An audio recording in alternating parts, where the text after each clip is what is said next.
tó kẹ́yìn náà rẹ̀ nínú àwẹ̀ àti àdúrà ológójì ọjọ́. The last day of the 40 days white fasting and prayer tí a pè àkórí rẹ̀ ní ẹ̀mí mímọ́ àti agbára rẹ̀. Holy Spirit and His power. Friday 8th of February 2019 ní ọjọ́ ìpàgọ́. Wá jẹ nínú orí ọ̀fẹ́ àìjẹpo àìjáta àìjẹyọ̀. Tí mú gbígbà àdúrà yá kankan. Ti Fulfillment of Calvary Apostolic Fire Ministry. Mountain of Calvary. Special guest minister Evangelist Káyọ̀dé Òjó Ìyanu Life. Máyọ̀wá ọjà ọmọ Rehoboam Life. Olùgbàlejò Prophet Omíkúnlé àwọn ni yóò máa sọ àsọtẹ́lẹ̀ ọ̀rọ̀ Ọlọ́run sínú ayé wa. Venue 9222 Adwick Admore Road Springdale MD20774. Fún ìrànlọ́wọ́ àdúrà mú gègé àti tákàdá rẹ̀ USA 3022021106 access code 304430 tàbí 7127757031 access code 296379 United Kingdom +443099812111 access code 296379 Ireland +3531437328 access code 296379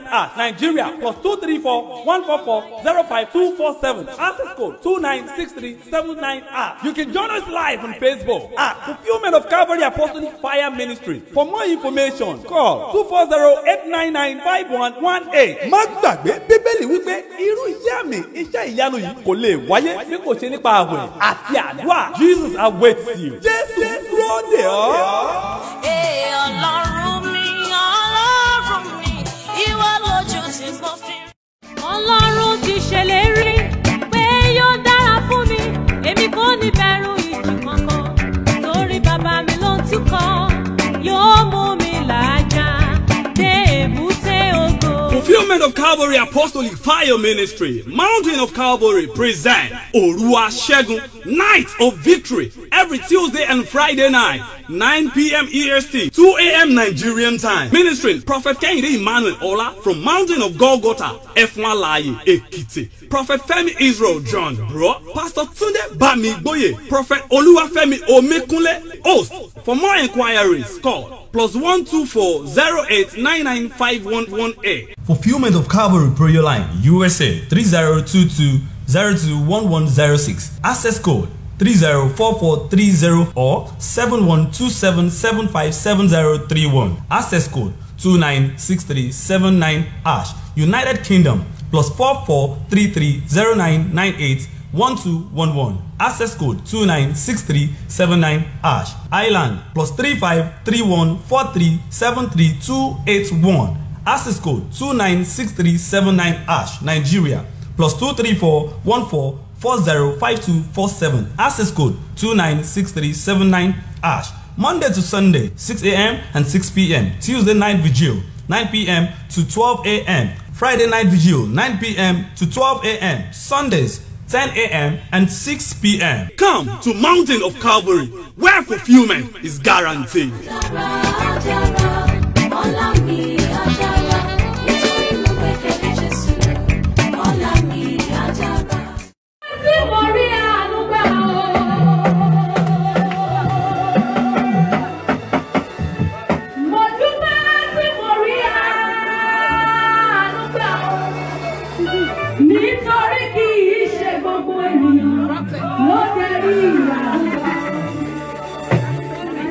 Will you appreciate God because you are part of the people that have obtained mercy this morning? Will you say thank you to your Father because you are one of those who have obtained mercy?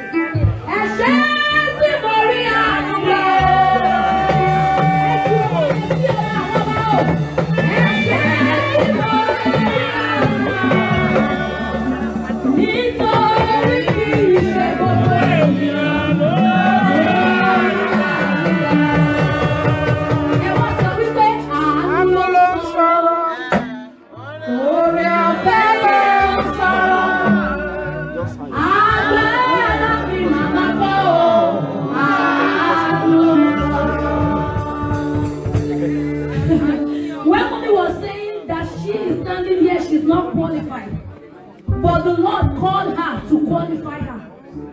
And that song came to my mind. I do no sorrow. Oh, yeah,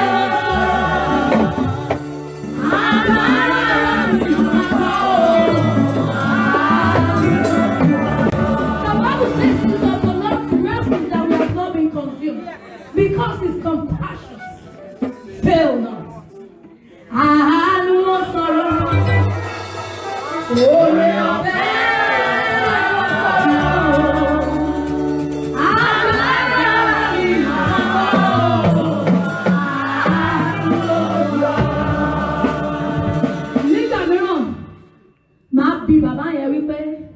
èmi ò mọ̀ ohun tí mo ṣe fún bàbá yẹn o.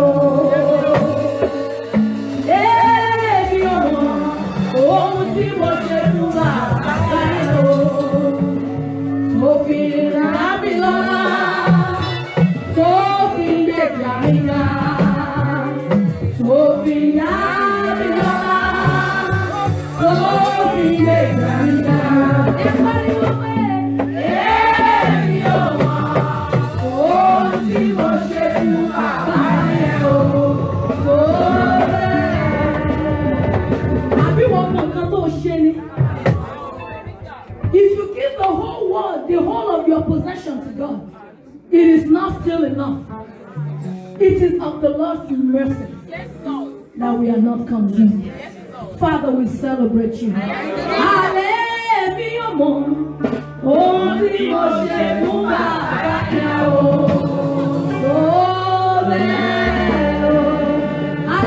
Hallelujah.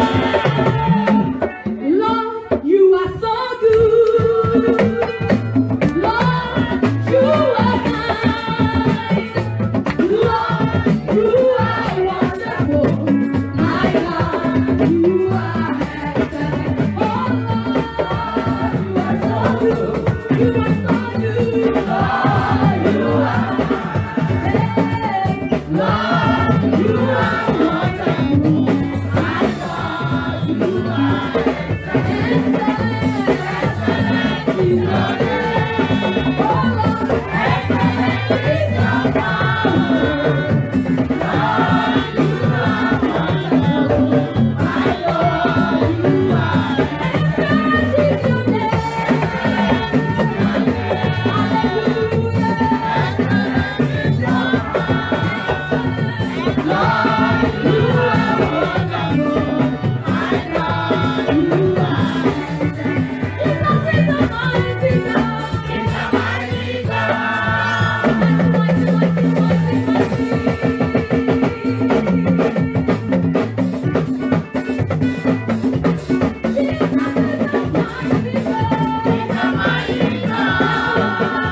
Tani o, tani ó tún gbéga wọn bí kò ṣe bàbá lókè. Tani ó tún fi gbogbo ọpẹ́ mi fún Ọlọ́run ayérayé o, Ọlọ́run tó dá wọn òkè yìí gbà ní. Ẹ̀yin ni mo fi ọpẹ́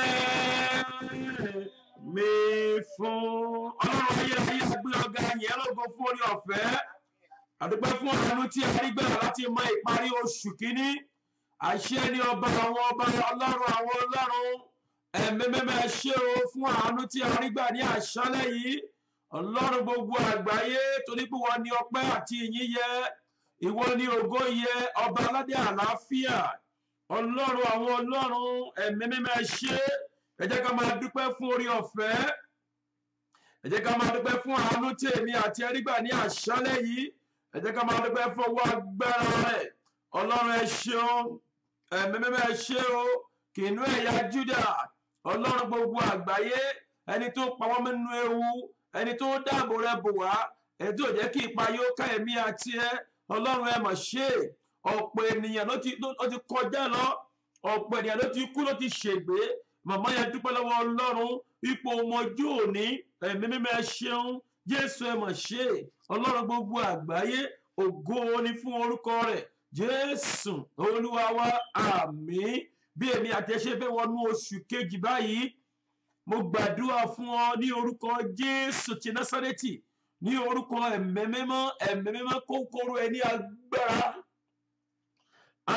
Ọlọ́run tó fi ìrìn àjò oṣù kejì tí òfin ní bọ́ sínú ewu. Ọlọ́run kókóró ẹ ní agbára náà nínú oṣù kejì tí èmi àti ẹ fẹ́ wọ̀ yìí. Gbọ́ mi, màmá bàbá, Olúwa bá mi sọ àwọn ọ̀rọ̀ kan ní àṣálẹ́ yìí. Mo fẹ́ kí èmi àti ẹ ká gbàdúrà bí a ṣe ń wọnú oṣù yìí. Mo nígbàgbọ́ nínú Ọlọ́run wípé oṣù ayọ̀ òun ni yóò jẹ́ fún èmi àti ìwọ. Mo ní oṣù ayọ̀ ni yóò jẹ́ fún ilé rẹ. Oṣù ayọ̀ ní oṣù kejì máa jẹ́ fún ọ lórúkọ Jésù. Oṣù ìdùnnú ló máa jẹ́ fún èmi àti ẹ lórúkọ Jésù. Mo gbà ládùúrà gbogbo àwọn tá a ti wọnú oṣù kejì yẹn lórúkọ Jésù, ayé wa yóò tẹ̀síwájú. Ayé rẹ máa tẹ̀síwájú. Ẹ̀mẹ́mẹ́ máa mú ayé rẹ tẹ̀síwájú. Ọlọ́run orí òkè yìí yóò mú ayé rẹ tẹ̀síwájú. Gbọ́ mi, Olúwa bá mi sọ̀rọ̀ nínú ìwé Job. Ó ní pé kí àwọn Ọlọ́run kó gbọ́ ìkìlọ̀ yìí ní bí a ṣe ń lọ sínú oṣù kejì yìí. Nínú ìwé Job orí 11 ẹsẹ̀ 13. Olúwa bá mi sọ̀rọ̀ kan bẹ́ẹ̀ nígbà tí mo ń kà á. Ó jẹ́ ẹ̀kọ́ tó ní agbára pẹ̀lú èmi àti ẹ. Jóòbù ló ń sọ̀rọ̀ níbí. Èmi àti ẹ a gbọ́dọ̀ tójú ọ̀nà wa ṣe bí a ṣe ń wọnú oṣù kejì báyìí. Nítorí pé oṣù kejì yìí oṣù alágbára ni. Mo fi Kristi bì ọ́. Job chapter 11 verse 13. Ó ní ẹ̀tún ojú ọ̀nà yín ṣe. Ẹ gbọ́ ẹ̀yin ọmọ Ọlọ́run. Mo fi Kristi bì ọ́. Bí ìwọ bá tún ọkàn rẹ ṣe nínú oṣù tó ń lọ yìí, mo fẹ́ kó tún ọkàn rẹ ṣe níwájú Ọlọ́run. Ó ní bí ìwọ bá tún ọkàn rẹ ṣe níwájú Ọlọ́run rẹ, o gbọ́dọ̀ tún ọkàn rẹ ṣe níwájú Ọlọ́run. Bí a ṣe ń wọnú oṣù kejì yìí, o gbọ́dọ̀ tún ọkàn rẹ ṣe. Ọkàn rẹ gbọ́dọ̀ mọ́. Tí o bá ti tún ọkàn rẹ ṣe, nígbà tí o bá lo owó rẹ sí ọ̀dọ̀ rẹ̀, má jẹ́ ń tàn, Olúwa yóò gba èrè ilẹ̀ náà fún ọ. Mo fẹ́ kó o tún ọkàn rẹ ṣe nínú oṣù kejì tó fẹ́ wọ̀ yìí. Èyí tẹ́ tí wọ́n ní oṣù kejì yẹn, mo fẹ́ kó o tún ọkàn rẹ ṣe níwájú Ọlọ́run. Nígbà tí o bá na owó rẹ, má jẹ́ ń tàn, ọwọ́ rẹ yóò sì mọ́. Tún ọkàn rẹ ṣe, arákùnrin àtàwọ́bìnrin. Mo fẹ́ kó o tún ayé rẹ ṣe, kó o tún ìrìn àjò rẹ ṣe, kí ẹ̀mí mímọ́ Olúwa tó sọ fún ni pé tí àṣírí kan máa ń bẹ ní ọwọ́ rẹ, má jẹ́ kó bẹ́ẹ̀ wọnú oṣù kejì. Tí àṣírí kan máa ń bẹ nínú ọkàn rẹ, àbí tó ń bẹ ní ọwọ́ rẹ mo fi Kristi bì ọ́ mú kúrò sí ọ̀nà jíjìn rere tí ẹni kan máa ń bẹ ní ọwọ́ rẹ mú kúrò sí ọ̀nà jíjìn rere jo àti dédé yẹn jẹ́ kó máa bọ́ oṣù kìíní lọ àṣẹ tó ń bẹ ní ọwọ́ rẹ eléyìí tó dì mọ́wọ́ mo fi Kristi bì ọ́ torí pé oṣù kejì yìí oṣù ìtẹ̀síwájú ni iṣẹ́ rẹ máa tẹ̀síwájú ayé rẹ máa tẹ̀síwájú ìgbéga ọ̀tun máa dé bá ayé rẹ mọ́jẹ́ tán Olúwa sọ fún mi ó ní pé ẹ ó tẹ̀síwájú nínú oṣù kejì yìí ṣùgbọ́n tí àṣẹ kan bá bẹ ní ọwọ́ rẹ mú kúrò sí ọ̀nà jíjìn rere jẹ́ kó jìnnà sí ọ àṣírídé yẹn mú kúrò níwájú rẹ mo fi Kristi bì ọ́ ní àṣálẹ́ yìí má ṣe jẹ́ kí ìwàkiwà kó wà nínú àgọ́ rẹ má ṣe jẹ́ kí ìwàkiwà kó wà nínú àgọ́ rẹ wọnú oṣù tuntun má ṣe jẹ́ kí ìwàkiwà kó wà nínú àgọ́ rẹ wọnú oṣù tuntun mo fi Kristi bì ọ́ ẹ̀yin ọmọ Ọlọ́run mo gbàdúrà fún yín ní orúkọ Olúwa gbogbo ìwàkiwà tó ń bẹ ní ọwọ́ rẹ eléyìí tó lè kó bẹ́ẹ̀ ìrìn àjò rẹ nínú oṣù tuntun fẹ́ wọ̀ yìí ẹ̀mí mímọ́ kó mú kúrò má ṣe jẹ́ kí ìwàkiwà kó wà nínú àgọ́ rẹ má ṣe jẹ́ kí ìfẹ́kúfẹ́ kó wà nínú ara rẹ má ṣe jẹ́ kí ìwàkiwà kó wà nínú iṣẹ́ rẹ jọ̀wọ́ ayé rẹ fún Ọlọ́run ẹni tí ń gbani nígbà náà ni ìwọ yóò gbójú rẹ sókè láì ní àbàwọ́n ìwọ yóò dúró ṣinṣin nígbà tí ìjọba ti sí ìwàkiwà ní ọwọ́ rẹ ó gbójú rẹ sókè sí Ọlọ́run ní àbàwọ́n ìwọ sì dúró ṣinṣin níwájú Ọlọ́run ìwọ kì yóò sì bẹ̀rù nínú oṣù yìí olórí kì í sọ fún mi pé ìwọ kì yóò sì bẹ̀rù má bẹ̀rù nǹkan ìjà kankan nígbà tí ọkàn rẹ bá ti mọ́ tí o bá ti gbójú ẹ sókè sí Ọlọ́run tó dónú Ọlọ́run tó dónú ẹ̀mí mímọ́ ìwọ kò gbọ́dọ̀ bẹ̀rù mo sọ nípa májẹ̀mú ẹ̀mí mímọ́ gbogbo ẹ̀mí ìbẹ̀rù nínú oṣù kejì gbogbo ẹ̀mí ìbẹ̀rù níwájú rẹ ẹ̀mí mímọ́ kó finá kọlù ní orúkọ Olúwa ẹ̀mí mímọ́ kó finá kọlù ní orúkọ Olúwa ẹ̀mí mímọ́ kó finá kọlù gbọ́mi o nínú oṣù kejì yìí Olúwa kì í sọ fún arákùnrin yẹn verse 16 ó ní ìwọ yóò gbàgbé òṣì rẹ ní Olúwa wí sọ pé èmi yóò gbàgbé òṣì mi ní orúkọ Olúwa èmi yóò gbàgbé òṣì mi mo sọ nínú oṣù kejì tí èmi àti ẹ fẹ́ wọ̀ àtìlẹ́ tó ti wọ̀ yẹn ìwọ yóò gbàgbé òṣì rẹ màmá yẹn sọ pé èmi yóò gbàgbé òṣì mi ó ní ìwọ yóò gbàgbé òṣì rẹ ìwọ yóò gbàgbé òṣì rẹ màmá yẹn ó máa gbàgbé òṣì ó máa gbàgbé ìbànújẹ́ ó máa gbàgbé ẹkún ní Olúwa wí ní àṣálẹ́ yìí ìwọ yóò gbàgbé òṣì rẹ ìwọ ó sì ní rántí rẹ bí omi tó ti ṣàkọjá lọ òṣì yẹn ó rántí rẹ bí omi tó ti ṣàkọjá lọ má jẹ́ tán ó gbàgbé òṣì rẹ bí omi tó ti ṣàkọjá lọ ìwọ kì yóò sì rántí rẹ verse 16 ìwọ sọ pé èmi yóò gbàgbé òṣì mi nínú oṣù kejì tí mo fẹ́ wọ̀ yìí èmi yóò gbàgbé òṣì mi bí omi tó ti ṣàkọjá lọ Job chapter 11 verse 16 ó gbàgbé òṣì nínú oṣù kejì tí a fẹ́ wọ̀ yìí ní orúkọ Olúwa ni mo sọ nípa májẹ̀mú Ọlọ́run mo dúró nípa májẹ̀mú ẹ̀mí mọ́ ní orúkọ Jésù ìwọ tó rí àmì ṣe ìwọ tó ní prógámù yẹn ṣí ẹ̀ lọ́wọ́lọ́wọ́ ó gbàgbé òṣì rẹ ohun tí a pè ní ẹ̀mí òṣì ohun tí a pè ní ẹ̀mí ìdìbàjẹ́ kò ní bẹ́ẹ̀ wọnú oṣù kejì èyí lórúkọ Olúwa ó gbàgbé òṣì ó gbàgbé failure ó gbàgbé ìbànújẹ́ bí omi tó ń ṣàn lọ tí kì í bojú ẹ̀yìn ó gbàgbé ìpọ́njú ó gbàgbé ìkorò ní orúkọ ní Olúwa wí ó gbàgbé òṣì rẹ bí omi tó ń ṣàn lọ tí kì í bojú ẹ̀yìn ní Olúwa wí tó mo fi Kristi bí ọ nínú oṣù tí a fẹ́ wọ̀ yìí mo fẹ́ kó fi ayé ẹ fún Ọlọ́run torí pé ó gbàgbé ìbànújẹ́ yẹn àdúrà ẹ yóò gbà ọ̀nà máa là fún ọ ní Olúwa wí ọ̀nà máa ṣí fún ọ ìbùkún Ọlọ́run máa wá sórí ilé rẹ ní orúkọ Olúwa ni mo sọ ká má jẹ́ mú ẹ̀mí mọ́ ilé rẹ yóò máa gbé ní àlàáfíà Ọlọ́run yóò bẹ̀ ayé rẹ wò Ọlọ́run yóò bẹ̀ ìrìn àjò rẹ wò ó gbàgbé ẹkún yẹn ẹkún tó ń sun ní January yẹn ẹkún yẹn yóò di testimony ní February ní Olúwa wí gbogbo ìpọ́njú tó dìde sí ọ yẹn Olúwa yóò kọlu ìpọ́njú nínú ayé rẹ ní Olúwa wí ìwọ yóò gbàgbé òṣì rẹ gbọ́mi o ọjọ́ ayé rẹ yóò sì mọ́lẹ̀ gẹ́gẹ́ bí ọ̀sán dandan ọjọ́ ayé mi àti ẹ yóò mọ́lẹ̀ ní Olúwa wí o bí òkùnkùn tilẹ̀ bí ọ lẹ̀ sí gbọ́mi o bí ọjọ́ ayé yóò mọ́lẹ̀ bí ọ̀sán dandan bí òkùnkùn tilẹ̀ bù ọ́ mọ́lẹ̀ nísinsìnyí gbọ́ mi o ìwọ yóò dàbí ìmọ́lẹ̀ ayérayé o bí òkùnkùn tilẹ̀ bù ọ́ mọ́lẹ̀ nísinsìnyí ṣùgbọ́n ìwọ yóò dàbí ìmọ́lẹ̀ ní gbogbo ọjọ́ ayé rẹ so gbogbo ọjọ́ tá fẹ́ lò nínú ayé ìmọ́lẹ̀ yóò máa tàn nínú ayé rẹ ìmọ́lẹ̀ yóò máa tàn nínú iṣẹ́ rẹ ìmọ́lẹ̀ yóò máa tàn nínú ìrìnàjò rẹ mo sọ nípa mọjọ ní orúkọ Jésù ìmọ́lẹ̀ yóò máa tàn nínú ayé rẹ ìmọ́lẹ̀ yóò máa tàn nínú iṣẹ́ rẹ ìwọ yóò gbàgbé òṣì ní orúkọ ti Bàbá ti Ọmọ ti Ẹ̀mí Mímọ́ ọjọ́ ayé rẹ yóò sì mọ́lẹ̀ di ọ̀sán gangan ọjọ́ ayé rẹ yóò mọ́lẹ̀ Olúwa yóò tẹ ìmọ́lẹ̀ sí ní àjò rẹ Olúwa yóò tẹ ìmọ́lẹ̀ sínú ayé rẹ Olúwa yóò tẹ ìmọ́lẹ̀ síwájú rẹ Olúwa yóò fi ìmọ́lẹ̀ yí ọ ká ní Olúwa wí ìwọ kì yóò rántí ìbànújẹ́ mọ́ ní Olúwa wí nínú oṣù kejì yìí bí o gbé àti ṣe ń wọlé gbọ́ mi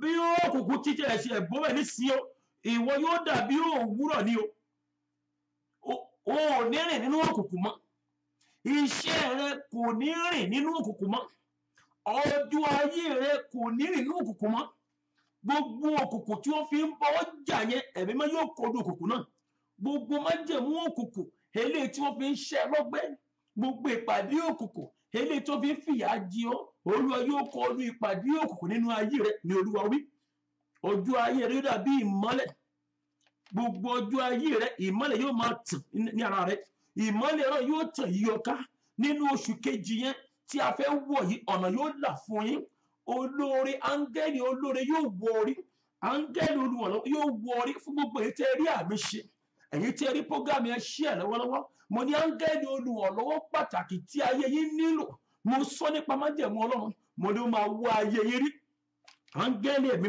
máa wọ ayé rí lórúkọ Jésù ẹ̀mí mímọ́ gbogbo ibi tí wọ́n ti yẹ̀yẹ́ rẹ nínú oṣù kínní nínú oṣù kejì gbogbo àgbáyé yóò celebrate with you nation will celebrate with you bí gbogbo àgbáyé yóò kí ẹ kú oríire ní Olúwa wí ní àṣálẹ́ yìí yóò sì wà láìléwu gbọ́ mi ó wà láìléwu nínú oṣù kejì ìlérí Ọlọ́run tó ní fún wa nìyẹn ó ní èmi àti ẹ yóò wà láìléwu àwọn ọmọ rẹ yóò wà láìléwu ọkọ rẹ ayé rẹ yóò máa gbé ní àìléwu ọjọ́ ayé rẹ ó máa gbé ní àìléwu gbọ́ mi màmá bàbá ó máa gbé láìléwu lọ́rùn kò ní sí ibi níwájú rẹ kò ní sí ìpọ́njú nínú àjò rẹ ọjọ́ ayé rẹ ó máa gbé ní láìléwu lóríwá wí gbọ́ mi ìrètí wà o ìwọ yóò rin ilé rẹ wo ìwọ yóò sì sinmi ní nínú oṣù kejì yìí ìwọ yóò sinmi ní àlàáfíà Ọlọ́run ìwọ yóò máa rìn láìléwu ó sì máa sinmi ní sọ pé èmi yóò máa rìn láìléwu wọ́n sì sinmi ní àlàáfíà verse 18 ìwọ yóò máa rìn láìléwu ìwọ yóò sì sinmi ní àlàáfíà ní Olúwa wí nínú oṣù kejì yìí gbogbo ìrìnàjò tó ń rìn nínú oṣù kejì yìí ìwọ yóò máa gbé ní àlàáfíà ìwọ yóò máa rìn láìléwu ibi kan kò ní ṣubú lọ búburú kan kì yóò ṣubú lọ kì yóò ṣubú lọ lé rẹ kì yóò ṣubú ọmọ rẹ ibi kan kì yóò ṣubú lu iṣẹ́ rẹ ìwọ yóò máa gbé ní àlàáfíà àlàáfíà Ọlọ́run a ó fi yí ọ ká àlàáfíà rẹ̀ a ó fi yí iṣẹ́ rẹ ká àlàáfíà Ọlọ́run lórúkọ jẹ́ a ó fi wọ orí wọn ní ìwọ yóò máa gbé ní àlàáfíà ìwọ yóò sì máa rìn láìléwu nínú oṣù kejì yìí gbọ́ mi gbogbo ibi tó bá lọ ibi kan kò ní ṣubú rẹ nìyẹn ìwọ yóò máa rìn láàrin àwọn ọ̀tá ọwọ́ ọ̀tá ò ní tì ọ́ ọwọ́ kò ní tì ọ́ ìlérí Ọlọ́run lóṣù ilé yìí ó máa tẹ̀síwájú nínú eré àwọn máa fi ire wọ orí àwọn máa fi ìyanu wọ orí àwọn ilẹ̀kùn oríire yóò máa ṣí fún ọ àwọn èèyàn gidi yóò máa fi ire wọ ọmọ rẹ rí gbogbo rere tí ayé rẹ nílò Ọlọ́run yóò fi wọ orí ní oṣù kejì yìí mo sọ nípa májẹ̀mú ẹ̀mí mọ́ gbogbo rere tí wọ́n ti kẹlẹ̀kùn fún nínú oṣù kejì yìí lórúkọ Jésù ó rí gbà gbogbo rere tí ayé rẹ nílò àánú yóò fà jáde àánú yóò fà jáde àánú yóò fà jáde àánú yóò fà jáde àánú yóò fà jáde àánú yóò fà rere jáde ìrètí ayé rẹ tí o nílò lórúkọ Jésù ẹ̀mí mọ́ fi wọ orí ìwọ yóò wà láìléwu àtiwọ àtọmọ rẹ ẹ wà láìléwu ilé rẹ yóò wà láìléwu iṣẹ́ yóò wà láìléwu iṣẹ́ rẹ yóò wà láìléwu Olúwa yóò rin ilé rẹ wò yóò rin iwájú rẹ yóò wà lọ́wọ́ tún rẹ lọ́wọ́ òsì rẹ lẹ́yìn rẹ níwájú rẹ lọ́wọ́ ọ̀tún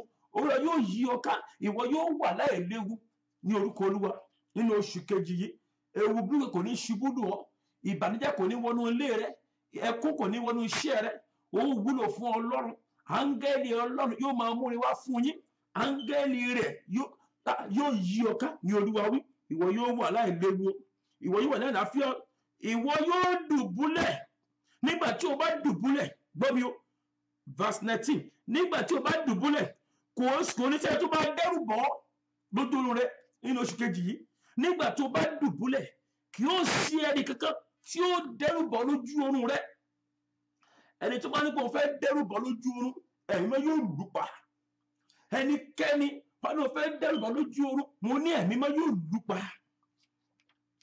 ìwọ yóò dùbúlẹ̀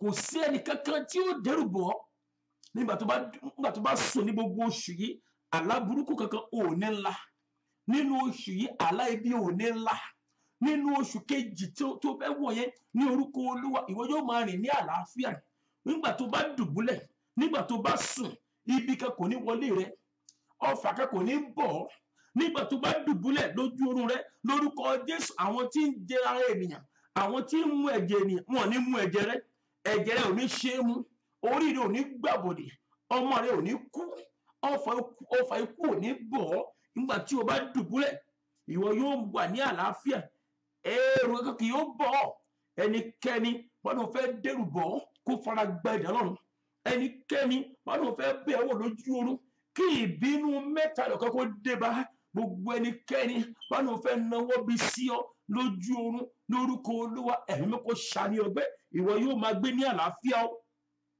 Olúwa yóò rìn nínú ilé rẹ ní agbára Ọlọ́run lóṣù yìí nígbà gbọ́mi kì yóò sì sí ẹni tí ó dẹ́rù bá o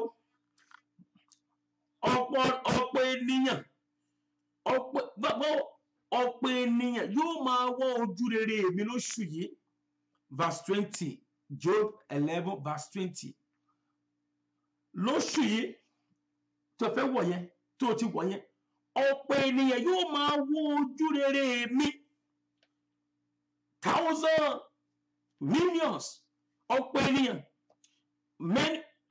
verse 19 ọ̀pọ̀ ènìyàn yóò máa wọ́ ojú rere mi ọ̀pọ̀ ènìyàn yóò máa wọ́ ojú rere Olúwafẹ́mi ní orúkọ Olúwa ọ̀pọ̀ ènìyàn yóò máa wọ́ ojú rere rẹ ayérayé o mo sọ nípa májẹ̀mú ẹ̀mí mọ́ mo ní ọ̀pọ̀ ènìyàn yóò máa wọ́ ojú rere rẹ gbogbo orílẹ̀-èdè yóò máa wọ́ ojú rere rẹ àwọn máa fi ojú rere wọ́ orí ní orúkọ ti bàbá ní orúkọ ti ọmọ ní orúkọ ti ẹ̀mí mọ́ ọ̀pọ̀ ènìyàn yóò máa wọ́ ojú rere mi lórúkọ Olúwa ọ̀pọ̀ ènìyàn yóò fi ojú rere bí ayé mi wò sọ pé áńgẹ́lì ojú rere oṣù kejì ó yá bá mi rìn àjò oṣù kejì áńgẹ́lì ojú rere oṣù kejì ó yá bá mi rìn àjò oṣù kejì jẹ́ kí ọ̀pọ̀ ènìyàn máa wọ́ ojú rere mi jẹ́ kí ọ̀pọ̀ ènìyàn kó máa fi wá mi rí gbogbo orílẹ̀-èdè kan máa fi wá mi rí jẹ́ kí gbogbo àgbáyé kó máa fi wáyé ọ̀pọ̀ ènìyàn yóò máa wọ́ ojú rere rẹ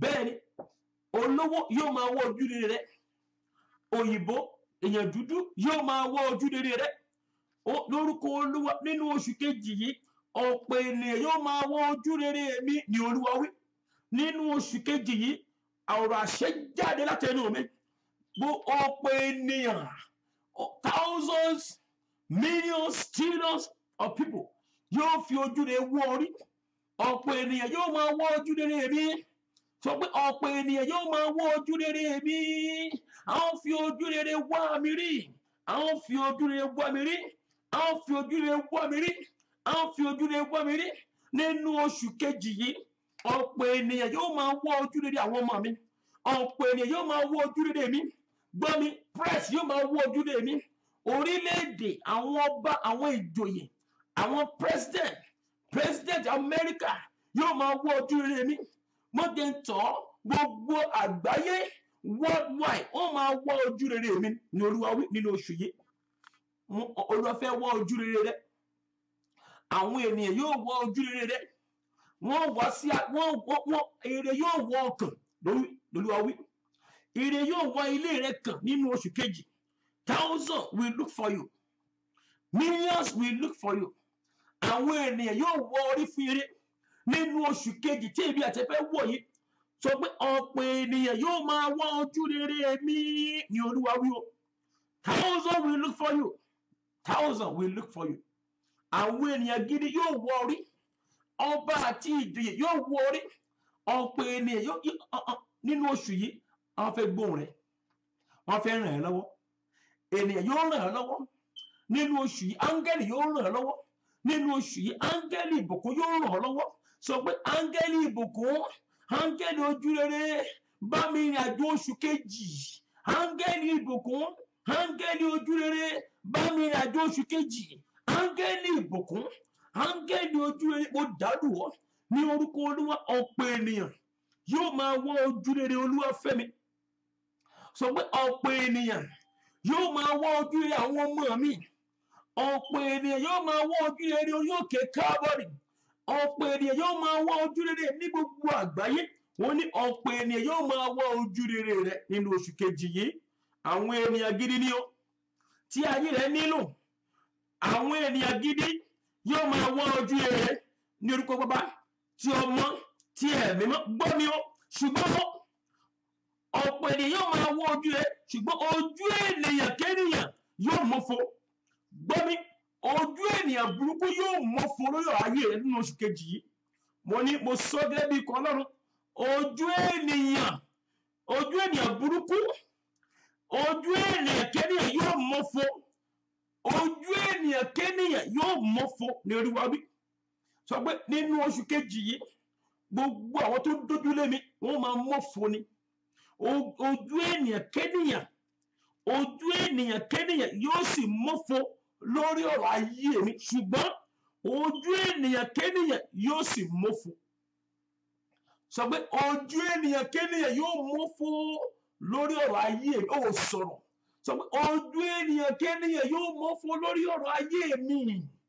Ojú ènìyàn kéèyàn yóò mọ́fo lórí ìpè mi, lórí iṣẹ́ ìránṣẹ́. Ojú ènìyàn kéèyàn yóò mọ́fo. Ojú ènìyàn kéèyàn Olúwa fọ́ dànù. Ojú ènìyàn kéèyàn yóò mọ́fo lórí ọ̀rọ̀ mi. Ojú ènìyàn kéèyàn ó yá ẹ mọ́fo.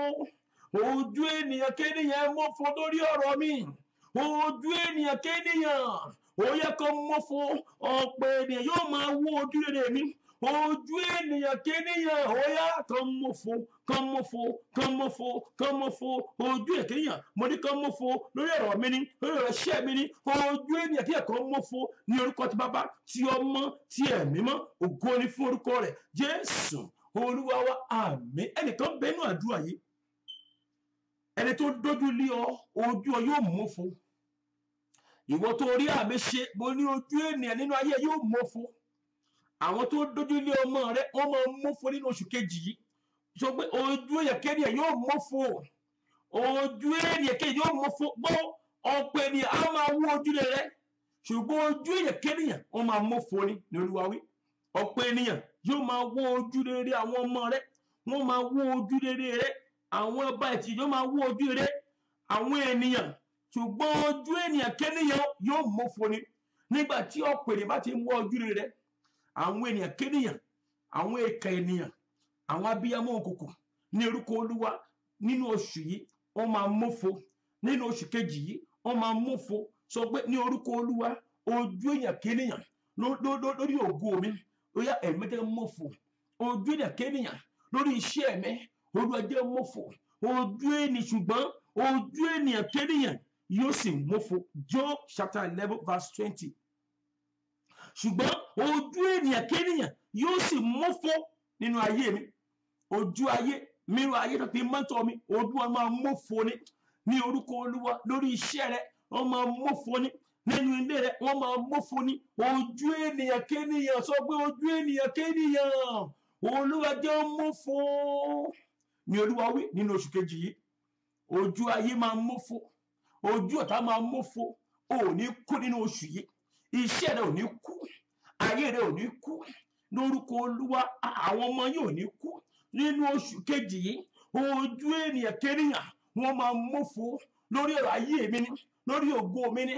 Ojú ènìyàn kéèyàn mo fẹ́ kó sọ pé ojú ènìyàn kéèyàn Olúwa jẹ́ mú fún ojú ènìyàn kéèyàn kan mú fún ojú ọkùnrin kó mú fún ojú obìnrin kó mú fún ojú òkùnkùn kó mú fún ní Olúwa wí nínú oṣù kejì yìí nítorí pé ojú ènìyàn yóò mú fún lórí ọ̀rọ̀ rẹ̀ àwọn ọ̀tá yóò mú fún wọn kì yóò lè sára o ìrètí wọn á sì jọ̀wọ́ bẹ́ẹ̀ tó jọ̀wọ́ ẹ̀mí rẹ̀ wọn kì yóò sára o they will not escape yes ẹnikẹ́ni bá gbógun tì ọ́ he will not escape ojú ènìyàn kéèyàn méje tán Olúwa yóò pa wọ́n run wọn kì yóò sára ẹnikẹ́ni bá gbógun tì ọ́ nínú oṣù kejì yìí yóò para rẹ̀ ni ẹnikẹ́ni bá gbógun tì ilé rẹ̀ mo ní yóò para rẹ̀ ní orúkọ Olúwa wọn kì yóò sì sára o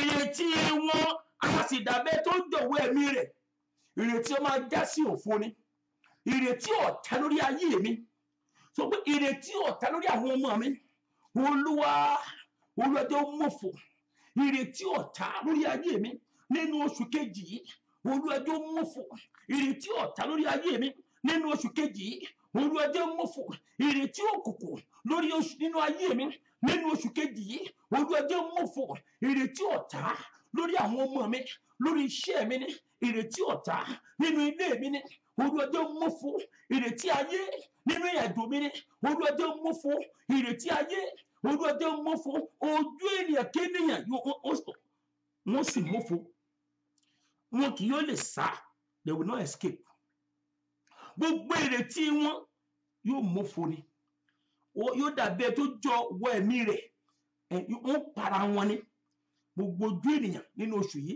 wọ́n máa mọ̀fọ̀ ní Olúwa wí Olúwa yóò ṣapá ẹ̀yin yóò ṣàwọn lọ́gbẹ́ ẹ̀yin yóò ṣàgbá ẹ̀yin yóò ṣàwọn lọ́gbẹ́ ojú ènìyàn yóò mọ̀fọ̀ wọn kì yóò lè sára ìrètí wọn á sì dàbí ẹ tó jọ̀wọ́ ẹ̀mí rẹ̀ ní orúkọ Olúwa ìrètí wọn yóò dá sí òfo ìrètí wọn yóò dá sí asán lórí ọ̀rọ̀ ayé mi lórí iṣẹ́ mi ìrètí ọ̀tá yóò dá sí asán ìrètí ọ̀tá yóò dá sí òfo ní orúkọ ti Bàbá ti Ọmọ ti Ẹ̀mí Mọ́ mo sọ nípa májẹ̀mú Ẹ̀mí Mọ́ ojú ènìyàn kéèyàn yóò mọ̀fọ̀ lórí ìrìnàjò rẹ lórí iṣẹ́ rẹ lórí ìgbédìde rẹ ní orúkọ ti Bàbá ti Ọmọ ti Ẹ̀mí Mọ́ á sì jọ̀wọ́ ẹ̀mí wọn sí sàárè nínú oṣù yìí ẹnikẹ́ni tó bá gbógun tì ọ́ lóṣù yìí lórúkọ Jésù kò ní mọ̀ parí rẹ̀ torí pé ó mọ ìbẹ̀rẹ̀ oṣù yìí ẹnikẹ́ni tó bá dìde ọ̀tẹ̀ sí ọ ẹnikẹ́ni tó bá bínú ilé rẹ ẹnikẹ́ni tó bá bínú àṣeyọrí rẹ lórúkọ Olúwa Ẹ̀mí Mọ́ kó pa lóṣù yìí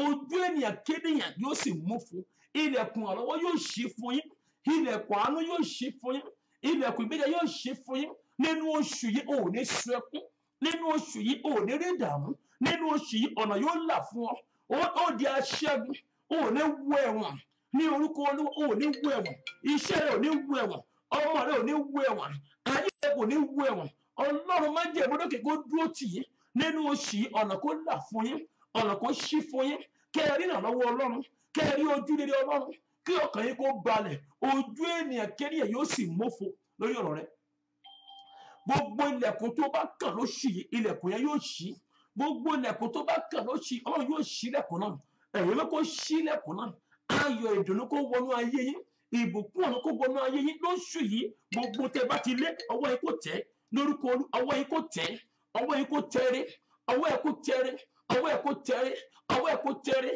ìrètí ayé rẹ nílò iṣẹ́ ire gidi tó níyẹn nílò iṣẹ́ tó nílò ìgbéga tó nílò nínú oṣù mi ní kó pàdé rẹ̀ ìbùkún kó pàdé rẹ̀ kó o nírí àgánùwò kó o nírí àgánùwò kó o ní ayọ̀ kó o nírí àgánùwò lóṣù kejì yìí kó o nírí àgánùwò àwọn ọmọ rẹ kó nírí àgánùwò ọkọ rẹ kó nírí àgánùwò ayé rẹ kó nírí àgánùwò ní orúkọ Olúwa gbogbo ẹni tó ti kànlẹ̀kùn fún nínú àwẹ̀ 40 days nínú àwẹ̀ ẹ̀jẹ̀pẹ̀ ẹ̀jẹ̀yọ̀ ilé tó ti kànlẹ̀kùn fún lórúkọ ọdẹ kó tì ọ́ lọ́wọ́ kí ire kó tì ọ́ lọ́wọ́ kí àánú kó tì ọ́ lọ́wọ́ kó rojú rere Ọlọ́run kó rojú rere ènìyàn ní orúkọ Olúwa ni mo sọ ìbùkún àgbẹ̀ ìyanu mo ní kó wá yín rí ìbùkún àgbẹ̀ ìyanu mo ní kó wá yín rí áńgẹ́lì tí ń péré áńgẹ́lì tó ń pín ìbùkún áńgẹ́lì tó ń pín ayọ̀ mo ní kó lókèétì ní orúkọ ti Bàbá ti Ọmọ ti Ẹ̀mí Mọ́ mo sọ ní ẹbí ikọ̀ Ọlọ́run mo dó nípa májẹ̀mú Ẹ̀mí Mọ́ gbogbo agbára ènìyàn gbogbo agbára ìgbìmọ̀ mẹ́ta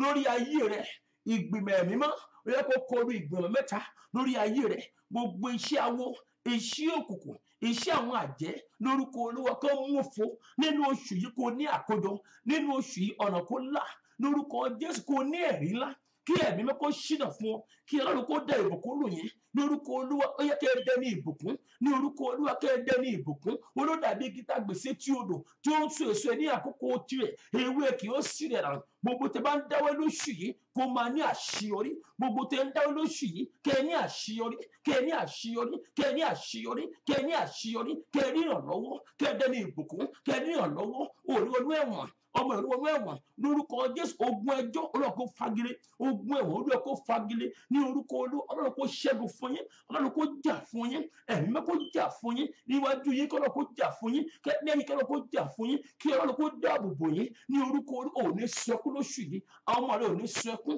ọkọ rẹ ò ní sọkún aya rẹ ò ní sọkún ẹ máa gbé ní àlàáfíà ẹ máa gbé ní àlàáfíà ojú ènìyàn kéèyàn yóò sì mọ́fo orí ayé rẹ ojú ayé yóò mọ́fo ojú àwọn ìkẹrẹ yóò mọ́fò àwọn ìkẹrẹ yóò sì dààmú gbogbo àwọn tó fẹ́ gbógun tì ọ́ wọ́n máa dààmú ní orúkọ Olúwa àwọn ọ̀tá rẹ máa dààmú àwọn ìkẹrẹ máa dààmú ní ọ̀rọ̀ rẹ mo sọ ẹgbẹ́ bìkan lọ́rùn ní orúkọ Olúwa àwọn ọ̀tá rẹ máa mọ́fò ní orúkọ Olúwa ẹ̀mẹ́ yóò gbọ́ ọ̀pọ̀ ènìyàn yóò máa wọ ojú ẹ lóṣù yìí thousand will look for you ọ̀pọ̀ ènìyàn yóò máa wọ ojú rere àwọn ọmọ yín ọ̀pọ̀ ènìyàn yóò máa wọ ojú rere yín ní orúkọ Olúwa gbogbo orílẹ̀-èdè yóò máa wá ojú rere yín ojú ènìyàn kéèyàn yóò sì mọ́fo ní Olúwa wí ìjọba òkùnkùn kò ní lágbára lórí ayé rẹ ó ṣe rere ó rí ìrànlọ́wọ́ Ọlọ́run gbà ojú ènìyàn kéèyàn nínú ayé yóò sì mọ́fo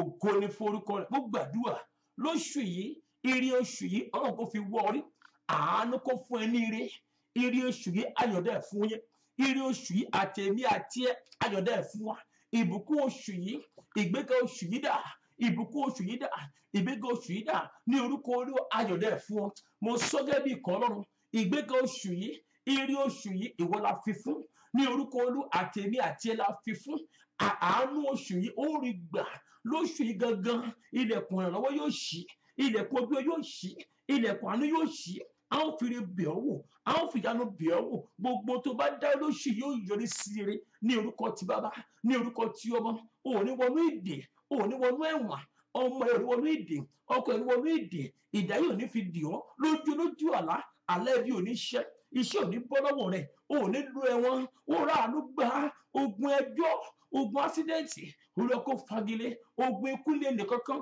Olúwa kó fagilé ò ní kú ò ní ṣe é pè ojú ìdàkẹ́nìyàn yóò mọ́fo ojú ọ̀tá yóò mọ́fo ojú òkùnkùn yóò mọ́fo ojú ayé yóò mọ́fo ojú ọ̀tá yóò mọ́fo ní Olúwa wí lóṣù yìí gbogbo eré a ó fi wọrí áńgẹ́lì oṣù yìí kó fi re wọrí áńgẹ́lì oṣù yìí tí ń bọ́ oṣù yìí ṣiṣẹ́ áńgẹ́lì tó ń pín lóṣù yìí kó fi re wọrí ní orúkọ Jésù òní wọnú sáré ire yóò wọrí áńgẹ́lì Ọlọ́run yóò bì ọ́ wò áńgẹ́lì ẹ̀mọ́ yóò bí sí tiẹ̀ yóò fún ẹ ní ire yóò fún ẹ ní ìbùkún lórúkọ Olúwa o máa rí ìbùkún ìwọ sísá yẹn o máa dá ní ìbùkún ìwé ìgbélu yẹn á ó gbà fún ọ ọmọ yẹn ó lóyún oyún tó níyẹn kò ní bàjẹ́ ọ̀fọ̀ ní báyìí àdúrà yẹn yóò gbà ẹ rí ìrànlọ́wọ́ Ọlọ́run kí tó parí àwẹ̀ yìí lórúkọ Jésù ẹ̀mọ́ yóò gbé yín dìde àṣẹ ọ̀run yóò gbé yín dìde ẹ̀tọ́ yín àgbà ire yín àgbà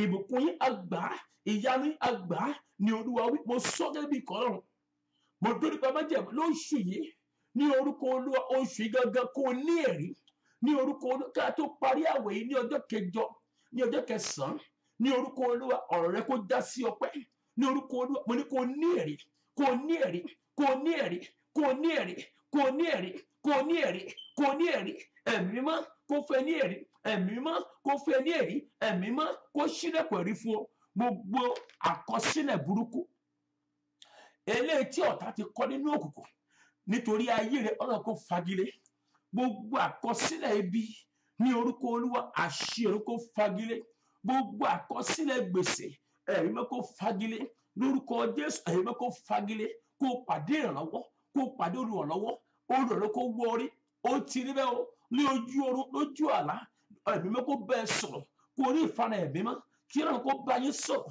kẹrí ìfara ọlọ́run áńgẹ́lì náà kó bá yín sọ̀rọ̀ iyè yín kó ṣí iyè yín kó ṣí olúwa kó ṣe yín níyè kẹrí ìrànlọ́wọ́ ọlọ́run gbà ògo ní forúkọ rẹ̀ gbogbo ẹnikẹ́ni tó bá bínú yín kan mú fún ojú ènìyàn kéèyàn lórí ọ̀rọ̀ ayé yín mo ní kan mú fún ní orúkọ ti bàbá ti ọmọ ti ẹ̀mí mọ́ ó ti rí bẹ́ẹ̀ ògo ní forúkọ rẹ̀ jésù olúwa wa àmín gbọ́ mi o nínú oṣù kejì yìí ojú èèyàn kéèyàn nínú ìrìnàjò rẹ̀ wọ́n máa mú fún sọ pé nínú oṣù kejì yìí ojú ènìyàn kéèyàn yóò mú fún lórí ayé mi ojú ènìyàn kéèyàn yóò mú fún lórí ayé mi sọ pé ojú ènìyàn kéèyàn yóò mú fún lórí ilé mi ojú èkéèyàn yóò mú fún lórí ìrìnàjò mi mo kí gbogbo wa pé happy new month ayọ̀ la fi bẹ̀rẹ̀ ayọ̀ la fi parí rẹ̀ ayọ̀ tó fi bẹ̀rẹ̀ lèmi àti yóò fi parí rẹ̀ lórúkọ jésù ayọ̀ tá a fi bẹ̀rẹ̀ la fi parí rẹ̀ mo fi kristi bì ọ́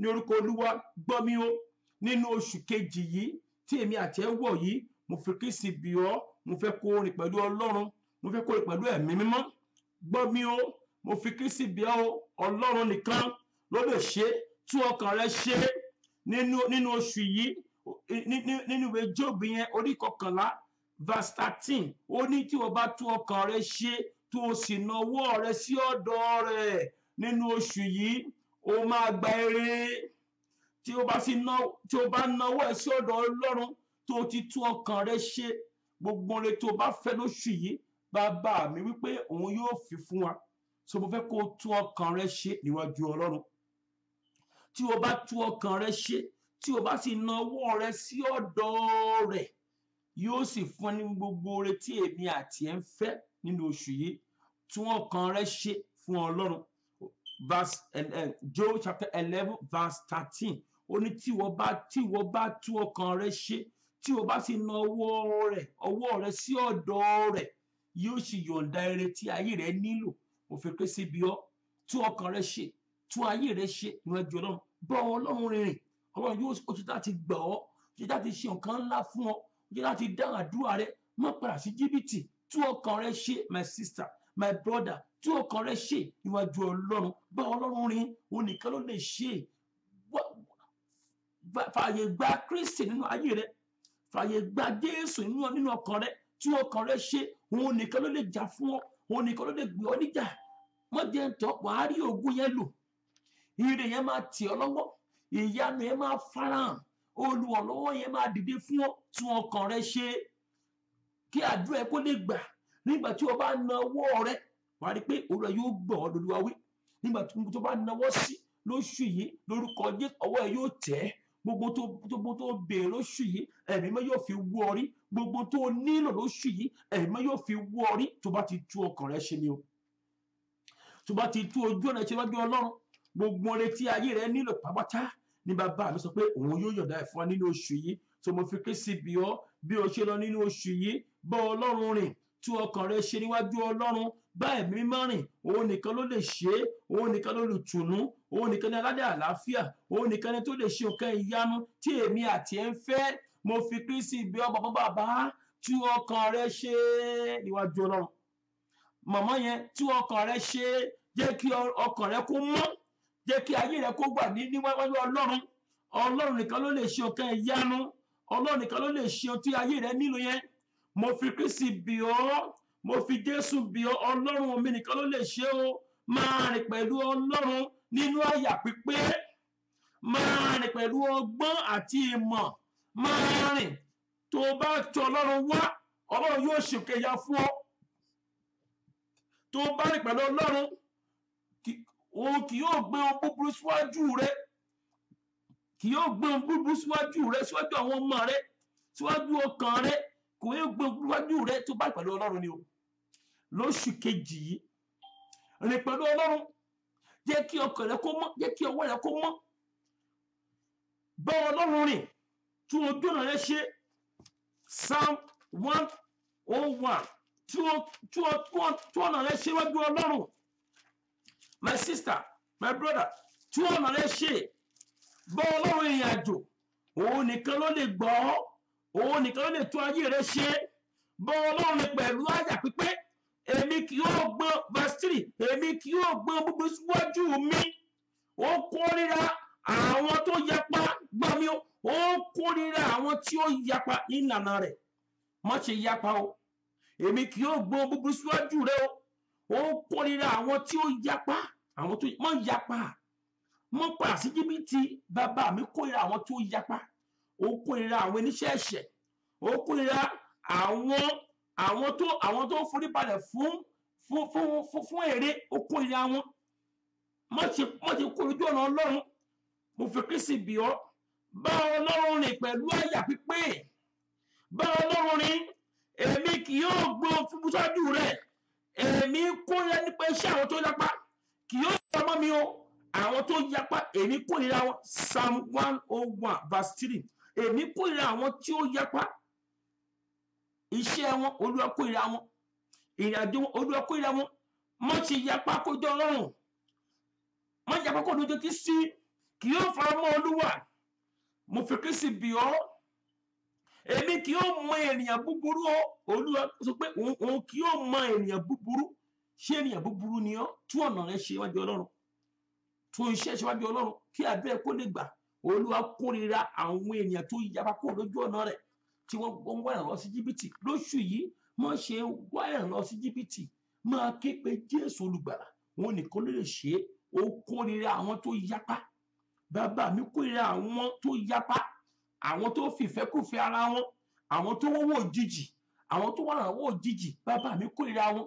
Ó ní tí nígbà tí o bá na ọwọ́ rẹ, tó bá na ọwọ́ rẹ, ohun tó bá na ọwọ́ sí, ọwọ́ ẹ̀ yóò ti tẹ̀, tí inú ẹ̀ bá ti mọ́, tó bá ti ní nǹkan burúkú nínú, sọmọlá kejì ẹ. Ẹni tó bá lépa rẹ yóò kú lóṣù yìí. Ẹni tó bá lépa ògo rẹ ó máa kú ni. So mo fi Kristi bì ọ́, Olúwa kórìíra àwọn tó yapa. Má ṣe yapa wájú Ọlọ́run. Mo fi Kristi bì ọ́, Olúwa kì yóò mọ̀yàn búburú o. Olúwa kì yóò mọ̀yàn búburú, kí abẹ́ kó lè gbà. Yóò ṣe ẹ níyè, yóò ràn ẹ́ lọ́wọ́. Oṣù yìí bọ́ Ọlọ́run rìn, tó ojú ọ̀nà ẹ ṣe wájú Ọlọ́run, tó ìrìn àjò ẹ ṣe wájú ẹ̀mí mọ́. Wàá rí i pé gbogbo tó ń béèrè yẹn ó rí gbà wájú Ọlọ́run. Tó bá ti gbàdúrà yóò gbọ́, tó bá ti ké pé yóò gbọ́ ẹ, yóò ṣàánú fún ọ, yóò ràn ẹ́ lọ́wọ́ ni Olúwa wí lóṣù yìí. Olúwa kórìíra àwọn èèyàn tó yapa, tí ojú ọ̀nà rẹ ṣe ní orúkọ Olúwa. Ẹ̀mí máa yóò ràn wá lọ́wọ́. Mo sọ àánú yóò fọ̀ lórí ayé yín lóṣù yìí. Ẹ máa rí àánú gbà ní orúkọ Olúwa. Ẹ máa rí àánú gbà ní orúkọ Olúwa. Àánú máa fún oṣù mọ́ ní gbàgbé lóṣù yìí. Oṣù tí ò ní gbàgbé fún eré, oṣù tó máa san gbèsè rẹ, oṣù tó máa rí ìrànlọ́wọ́ Ọlọ́run, oṣù tí ìrànlọ́wọ́ máa bẹ̀ ẹ́ wò, oṣù tí àánú máa bẹ̀ ẹ́ wò, oṣù tó rí ẹ máa bẹ̀ ẹ́ wò ní orúkọ Olúwa. Àánú máa bẹ̀ ẹ́ wò, àánú máa bẹ̀ ẹ́ wò. So lóṣù àánú máa bẹ̀ ẹ́ wò ní orúkọ Olúwa. Àánú máa bẹ̀ ẹ́ wò. Ó máa gbé ní àlàáfíà, ó máa sùn ní àlàáfíà, ó máa jí ní àlàáfíà. Búburú kan kì yóò ṣubú lóde, àrùn kan kì yóò wọlé yín ní orúkọ ti Bàbá, ní orúkọ ti Ọmọ, ní orúkọ ti Ẹ̀mí Mímọ́. Lóṣù yìí Olúwa yóò lò ẹ́ fún ògo rẹ̀ ní orúkọ Olúwa ni mo sọ. Olúwa yóò lò ẹ́ fún ògo rẹ̀. Ó ní rí àgárùwọ̀, ó ilẹ̀kùn rẹ̀ yóò ṣí ní orúkọ ti Bàbá, ti Ọmọ, ti Ẹ̀mí Mímọ́. Gbogbo èyí tẹ́ rí àmì ṣe, èyí tẹ́ rí prógàmù ẹ ṣe lóṣù yìí ní orúkọ Olúwa. Aláàánú yóò wọ ayé rí, áńgẹ́lì rẹ̀ yóò wọ ayé rí. Ògo ni fún orúkọ rẹ̀ Jésù Olúwa wa. Àmín, àmín, àmín ní orúkọ Jésù. Máa kí gbogbo àwọn ọlọ́pẹ́ happy new month, happy new month. God bless you. Oṣù yìí oṣù ayọ̀ ni yóò jẹ́ fún ọ. Oṣù yìí yóò jẹ́ oṣù ayọ̀ fún ọ lórúkọ tó bá, lórúkọ tí Ọmọ. Ojú ènìyàn yóò mófo, ojú ènìyàn búburú yóò mófo nínú oṣù yìí ní orúkọ tó bá, tọmọ tí Ẹ̀mí Mímọ́. Mo kí gbogbo pé happy new month. Welcome to the month of February. Gbogbo ẹ̀yin tẹ́ ń ṣe báyìí lóṣù yìí, gbogbo ẹ̀ta bí lóṣù yìí, ọwọ́ náà kó wọnú ara yín lọ. Gbogbo ẹ̀ta bí lóṣù yìí lórúkọ ọdún ayé kò ní lọ́jọ́ ẹkún.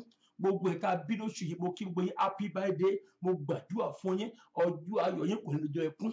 Mo gbàdúrà fún gbogbo ẹ̀ta bí lóṣù yìí, agbára kó bà lé yín, àṣẹ iná kó bà lé yín, agbára iná kó bà lé yín, agbára iná kó bà lé yín. Kẹ́ ẹ ṣe rere, kẹ́ wọnú ògo lọ, kẹ́ wọnú ire lọ ní orúkọ Jésù, kẹ́ rí ògo lò ní orúkọ Olúwa, kẹ́ rí ògo lò gbogbo èyí tí wọ́n bí lóṣù yìí ní orúkọ Olúwa, mo ní kẹ́ rí ògo lò ní orúkọ Ẹ̀mí Mímọ́. Ògo yín kò ní bàjẹ́, gbogbo májẹ̀mú kí májẹ̀mú eléyìí tó dún ọjọ́ ìbí yín, gbogbo agbára tó lọ́jọ́ ìbí yín lórúkọ Jésù tí a fi ń yọ ayé yín lẹ́nu, ẹ̀yin mọ́ kó fi iná kọlù gbogbo agbára òkùnkùn eléyìí tó kó pé ọjọ́ ní ọjọ́ ìbí yín láti tá dárúkọ yín ní orúkọ Olúwa. Àṣẹ iná kó fagbára kọlù, kó fi iná kọlù agbára òkùnkùn nínú ayé yín. Ìmọ́lẹ̀ kó yí ògo yín ká, ìmọ́lẹ̀ kó yí yín ká, àṣẹ ìmọ́lẹ̀ kó yí ká, kẹ́ ẹ ṣe rere, kẹ́ ẹ rí àánú gbà.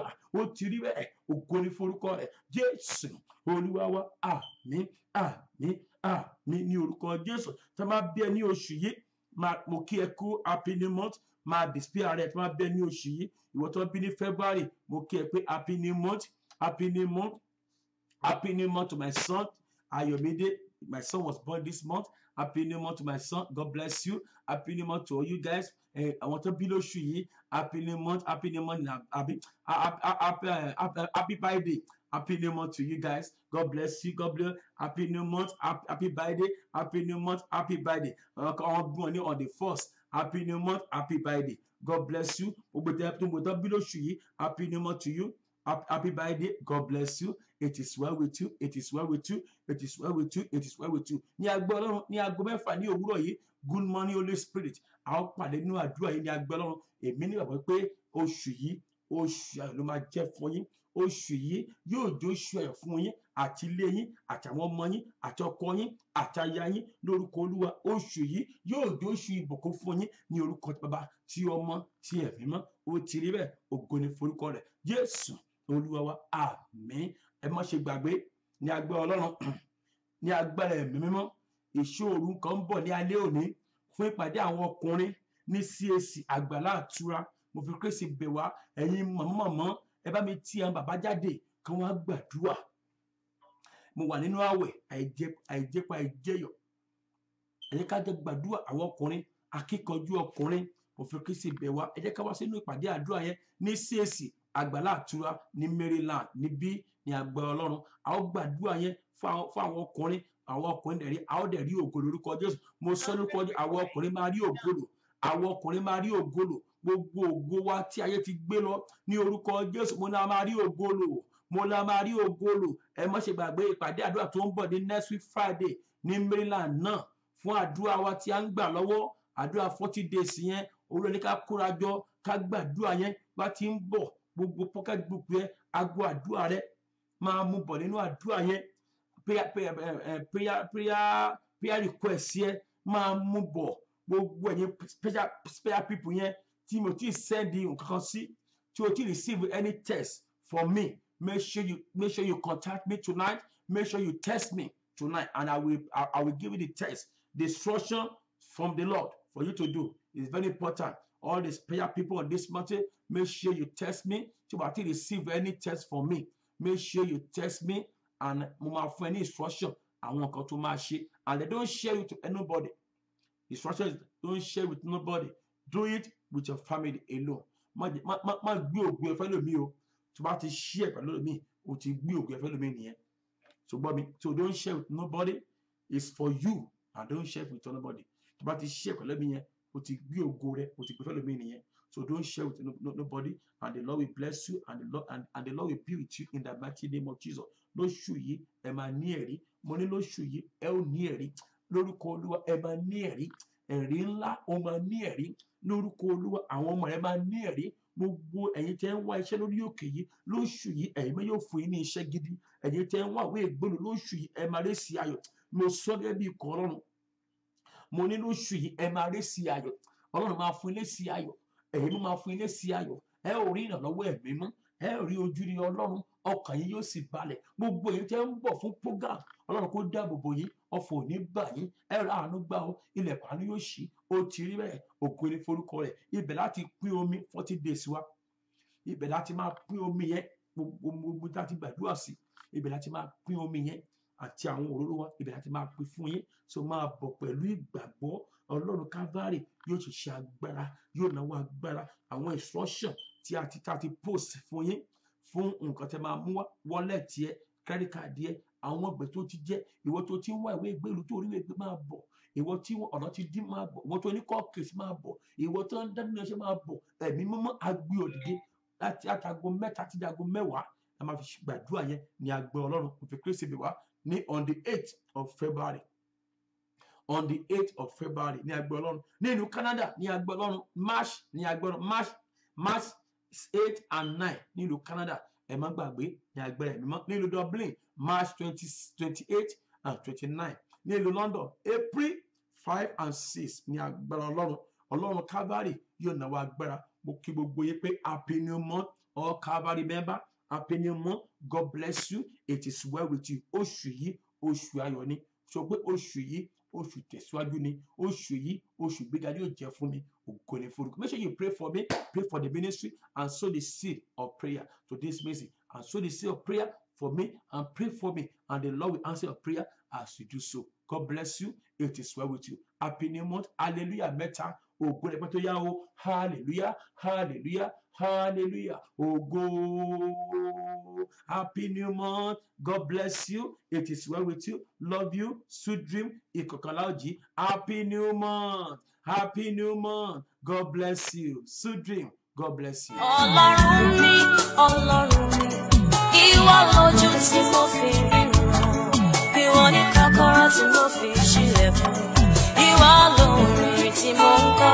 Ọjọ́ tó kẹ́yìn náà rẹ nínú àwẹ̀ àti àdúrà ológójì ọjọ́. The last day of the 40 days white fasting and prayer tí a pè àkórí rẹ̀ ní ẹ̀mí mímọ́ àti agbára rẹ̀. Holy Spirit and His power Friday 8th of February 2019 ní ọjọ́ ìpàgọ́. Wá jẹ nínú orí ọ̀fẹ́ àìjẹpo àìjáta àìjẹyọ̀ tí mú gbígbà àdúrà ìyá kankan. Ti fulfilment of Calvary Apostolic Fire Ministry Mountain of Calvary special guest minister Evangelist Káyọ̀dé Òjó Ìyanu Life Máyọ̀wá Ọjọ́mọ Rehoboam Life olùgbàlejò Prophet Omíkúnlé àwọn ni yóò máa sọ àsọtẹ́lẹ̀ ọ̀rọ̀ Ọlọ́run sínú ayé wa. Venue 9222 Hardwick Admiral Road Springdale MD20774 fún ìrànlọ́wọ́ àdúrà mú gègé àti tákàdá rẹ̀ USA 3022021106 access code 304430 tàbí 7127757031 access code 296379 United Kingdom +443099812111 access code 296379 Ireland +35314373 access code 296379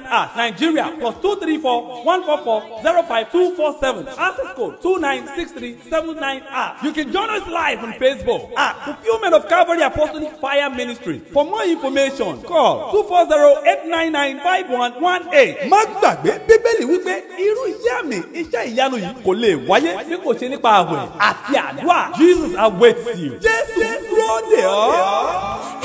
Ọlọ́run mi, ìwọ lójú tí mo fi. Ọlọ́run ti ṣèlérí pé yóò dára fún mi, èmi kò ní bẹ̀rù ìjì kankan, torí bàbá mi ló ń túkọ̀, yóò mú mi làjà dé èbúté ògo. Fulfilment of Calvary Apostolic Fire Ministry Mountain of Calvary present Òru Aṣẹ́gun Night of Victory every Tuesday and Friday night 9 p.m. EST 2 a.m. Nigerian time. Ministering Prophet Kehinde Emmanuel Ola from Mountain of Golgotha Efunalaye Ekiti. Prophet Femi Israel John Bro, Pastor Tunde Bamigboye, Prophet Oluwafemi Omekunle host. For more inquiries call +124-0899-5118. Fulfilment of Calvary Prayer Line USA 3022021106 access code 304430 or 7127757031 access code 296379 United Kingdom +443309981211 access code 296379 Ireland +3531437328 access code 296379 Nigeria +23414405247 access code 296379 Monday to Sunday 6 a.m. and 6 p.m. Tuesday night vigil 9 p.m. to 12 a.m. Friday night vigil 9 p.m. to 12 a.m. Sundays 10 a.m. and 6 p.m. Come to Mountain of Calvary where fulfillment is guaranteed.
fún ọ.